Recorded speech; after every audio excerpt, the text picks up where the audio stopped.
Samantala, nandiyan naman sa may QC at pinuntahan ni Val Gonzales sa mga bus terminal doon. RH5, Val Gonzales. Come in, Val!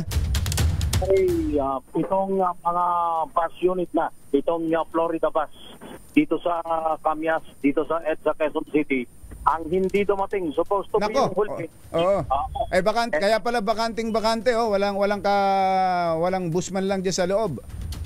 Bakante dahil yung supposed to be darating ng alas 7 ng umaga, alas 6:30 hanggang alas 7 ng umaga ay hindi dumating. Ito yung galing galing ng Santa Ana, Cagayan na Jerry.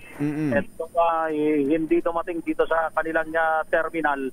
Kaya pero kausap ko kanina itong gwardyang si Clifford Tejada, ang security guard nitong Florida bus dito sa Camias, Quezon City. Ang kanyang binabanggit, wala pa namang abiso sa kanila kung kansilado yung mga biyahe nila, yung mga galing ng Metro Manila papunta ng Northern Luzon o particular na dyan sa may Cagayan area.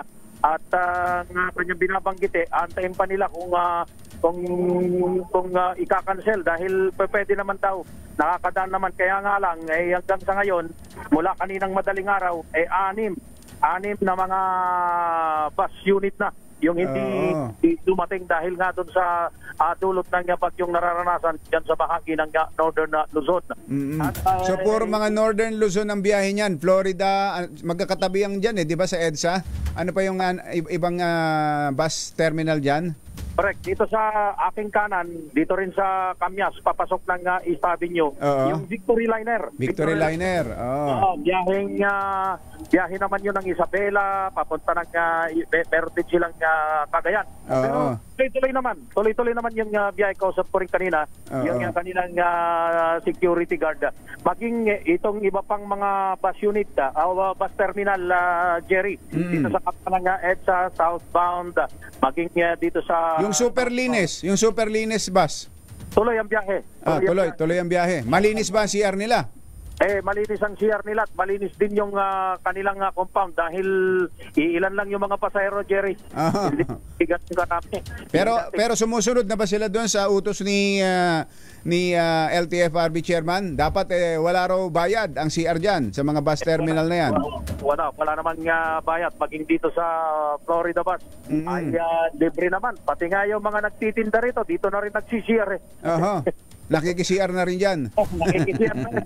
Tulad dito sa harapan ko, nangingiti nga. Dahil na rin yung kanilang ginagawang restroom o kasilyas.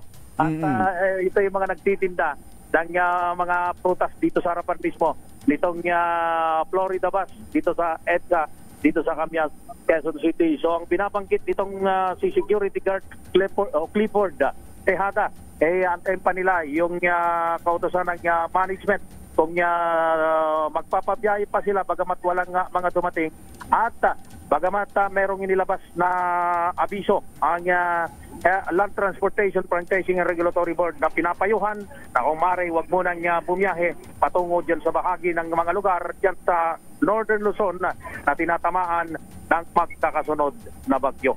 So yan yung pinakauling sitwasyon na Jerry dito sa terminal ng bus patungo ng Northern Luzon dito sa Quezon City. Ako si Val Gonzales, DJ Ray, una sa Pilipinas, una sa Pilipino. Thank you, Val!